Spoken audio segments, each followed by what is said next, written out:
Hi everyone, welcome back to Munna vlogs. మీ అందరికీ తెలిసిందే, గత కొన్ని రోజుల నుంచి ఈ ఉద్యోగ సంఘాలు కానీ లేదంటే ఈ టీచర్స్ అసోసియేషన్స్ కానీ ఉద్యమ బాట పడుతున్నాయా అన్న టైంలో జాయింట్ స్టాఫ్ కౌన్సిల్ మీటింగ్ అయితే జరుగుతుందని అయితే మనకైతే ఇన్ఫర్మేషన్ వచ్చింది. నిన్న జరిగిన జాయింట్ స్టాఫ్ కౌన్సిల్ మీటింగ్లో రిజిస్టర్డ్ అసోసియేషన్స్ అయిన 21 సంఘాలు ఈ మంత్రుల ఉపసంఘం కమిటీతో అయితే చర్చలు అయితే జరిపాయండి. యాజ్ యూజువల్లీ మన ఇలాంటి వీడియోస్లో కింద మన గవర్నమెంట్ ఎంప్లాయీస్ కానీ పెన్షనర్స్ కానీ చెప్పేటట్టు ఒక కొలిక్కి అయితే ఏం రాలేదు. ఎప్పట్లాగే వీళ్ళు 70+ వీళ్ళ రికమెండేషన్స్ కానీ డిమాండ్స్ కానీ మొత్తానికి గవర్నమెంట్కి అయితే విన్నవించుకున్నారు. ఈ మంత్రుల ఉపసంఘ కమిటీలో ముఖ్యంగా ఆర్థిక మంత్రి పయ్యావుల్ కేశవ్ గారు కానీ, అనగాని సత్యప్రసాద్ గారు, అలాగే వర్చువల్గా మనకి నాదెళ్ల మనోహర్ గారు, వీళ్ళందరూ అయితే పాల్గొన్నారు. ఎప్పట్లాగే మీరు చెప్పిన ఈ డిమాండ్స్ అన్నీ మేము నోట్ చేసుకుంటాము. ఒక 3-4 రోజుల్లో ఫైనాన్షియల్స్ కానీ నాన్ ఫైనాన్షియల్స్ కానీ ఒక క్రోడీకరించి ఫైనల్ చేసుకొని మన సీఎం గారు ఆల్రెడీ బిజీగా ఉన్నారు ఈ పిఎం గారి మీటింగ్లో కానీ ఇతర వర్క్స్లో. ఇక 4-5 డేస్లో ఇవన్నీ మీరు చెప్పుకున్న డిమాండ్స్ అన్నీ తీసుకెళ్ళి సీఎం గారి ముందైతే పెడతాము. మీ అందరికీ ఒక మంచి పాజిటివ్ సొల్యూషన్స్తో మేము వస్తామని ఒక హామీ అయితే ఇచ్చారు. కానీ ఇది మటుకు ఎవరు పెద్దగా ఆశించేది కాదండి. ఎందుకంటే అట్లీస్ట్ ఈ మీటింగ్లో ఒక ఫైనలైజ్డ్ డేట్స్ అయితే కోరుకున్నారు, కానీ అది ఏ రకంగా అయితే రాలేదు. జనరల్గా ఎప్పుడు మనం చెప్పుకునేటట్టే 3 ఇయర్స్ నుంచి పిఆర్సీ ఆగిపోయిందని చెప్పి, ఈవెన్ ఆ పిఆర్సీకి కమిషనర్ కూడా అపాయింట్ చేయకపోవటం, నెక్స్ట్ మనకి దాన్ని బ్యాలెన్స్ చేయడానికి ఐఆర్ ఏమైనా ఇస్తున్నారంటే ఐఆర్ కూడా లేదు. నెక్స్ట్ మనకి ఈ లీవ్ ఎన్కాష్మెంట్స్, సరెండర్ లీవ్స్లో కొన్ని థౌజండ్స్ ఆఫ్ క్రోర్స్ అక్కడ పెండింగ్లో ఉండిపోయాయి. హెల్త్ కార్డ్ ఇష్యూస్, ఈ రాష్ట్రపతి ఉత్తర్వుల వల్ల కొంతమందికి అయితే ఇంకా అసలు ప్రమోషన్స్ అయితే బ్యాన్లో ఉన్నాయి.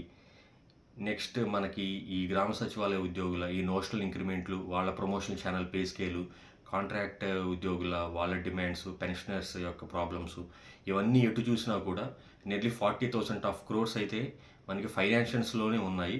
ఇలా నాన్ ఫైనాన్షియల్స్ అయితే కొంచెం పాజిటివ్గా ఇలాంటి జాయింట్ స్టాఫ్ కౌన్సిల్ మీటింగ్ అయితే అట్లీస్ట్ పిలుస్తున్నారని చెప్పి వాళ్ళు అంటున్నారు.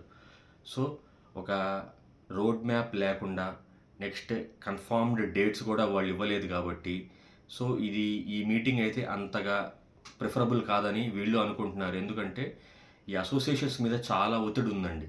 ఎందుకంటే 2 ఏళ్ల పాటు వాళ్ళ ఎంప్లాయీస్కి ఈ నచ్చ చెప్తూ వచ్చారు. గవర్నమెంట్ వచ్చి రీసెంట్గానే కాబట్టి వాళ్ళకి ఫైనాన్షియల్ ప్రాబ్లమ్స్ హెవీగా ఉన్నాయి కాబట్టి మనం వాళ్ళని అంత ప్రెషర్ చేయకూడదని చెప్పి. కానీ వాళ్ళు కూడా చెప్తుంది ఏంటంటే 2 ఇయర్స్ అయిపోయింది. నెక్స్ట్ మీ అందరికీ తెలుసు, ఈ ఇరాన్ ఇస్రాయిల్ వార్ వల్ల ఇన్ఫ్లేషన్ బీభత్సంగా పెరిగింది.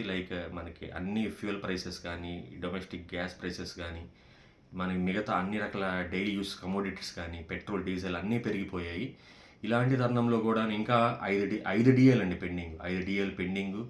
నెక్స్ట్ మనకి ఈవెన్ ఐఆర్ లేదు, ఏమీ లేదు. కొత్తగా వచ్చే ఒక్క రూపీ ఫైనాన్షియల్స్ నుంచి కూడా ఏమి రావట్లేదు కాబట్టి ఇంకా వెయిట్ చేస్తే గవర్నమెంట్ ఎంప్లాయీస్లో కూడా ఎక్కువ వ్యతిరేకత వస్తుంది. ఈవెన్ ఈ అసోసియేషన్స్ని కూడా నమ్మే పరిస్థితి లేదు కాబట్టి వాళ్ళు కూడా ఇంకా ఎప్పుడైతే ఏపీ ఎన్జిఓస్ వాళ్ళు ఉద్యమ కార్యాచరణ మొదలుపెట్టారు, అలాగే ఫ్యాప్టో కానీ ఇలా రకరకాల అసోసియేషన్స్ కూడాను వాళ్ళ రోడ్ మ్యాప్ అయితే క్లియర్ చేసేసారు.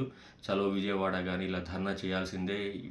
ఇంకా వెయిట్ చేస్తే ఉద్యోగులు వాళ్ళ అసోసియేషన్స్లో వాళ్ళకి బ్యాడ్ నేమ్ వస్తున్న రీజన్లో ఎన్ని మొదలుపెట్టినా కూడా జాయింట్ స్టాఫ్ కౌన్సిల్ మీటింగ్లో అట్లీస్ట్ ఒక ఫిక్స్డ్ టైం లైన్ ఇస్తారనుకుంటే లేదు. యాజ్ యూజువల్ ఇవన్నీ మీరు చెప్పినవన్నీ మేము నోట్ చేసుకున్నాము. ఇంకా పయ్యావుల్ కేశవ్ గారు చెప్తుంది ఏంటంటే గవర్నమెంట్ ఈ ఎంప్లాయీస్ మీద ఖర్చు పెట్టేది అది ఒక ఖర్చులా కాదు, అదొక ఇన్వెస్ట్మెంట్లా అనుకుంటుందే తప్ప అంత పాజిటివ్ నోడ్లో మేము గవర్నమెంట్ ఎంప్లాయీస్ మీద ఆలోచిస్తాం, మీరు అర్థం చేసుకోవాలి. రీసెంట్గానే ఒక 10,000 మందికి సిపిఎస్ నుంచి ఓపీఎస్ ఇచ్చాం కదా అని అదొకటి చూపించారు. ఒక డిఏ ఇచ్చామని చెప్తున్నారు, కానీ 5 డిఏలు పెండింగ్ ఉన్న సంగతి, నెక్స్ట్ ఇది థౌసండ్స్ ఆఫ్ బకాయిలు కూడాను వీళ్ళైతే లేవనెత్తారండి. నియర్లీ 70+ డిమాండ్స్ అండి, 1 కాదు 2 కాదు. ఇవన్నీ కొలిక్కి రావాలంటే మళ్ళీ ఇంకో మీటింగ్ అయితే జరిగేలా ఉంది.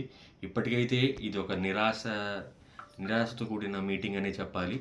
చూద్దాం మన ఎంప్లాయీస్ దీన్ని ఎట్లా రియాక్ట్ అవుతారు, అసోసియేషన్స్ ఏమైనా దీన్ని బేస్ చేసుకొని ఏమైనా కార్యాచరణ మళ్ళీ ఏమైనా ప్లాన్ చేస్తున్నారా, లేదంటే గవర్నమెంట్ నుంచి అంటే సీఎం గారి దృష్టికి తీసుకెళ్తామని చెప్తున్నారు కాబట్టి వితిన్ ఫ్యూ డేస్లో సో సీఎం గారి దగ్గరికి తీసుకెళ్తారా లేదా, ఒకవేళ తీసుకెళ్ళిన తర్వాత అవి ఎన్ని నెలల తర్వాత వీళ్ళకి హామీ వచ్చింది, ఒక స్పష్టమైన హామీ అడిగారు.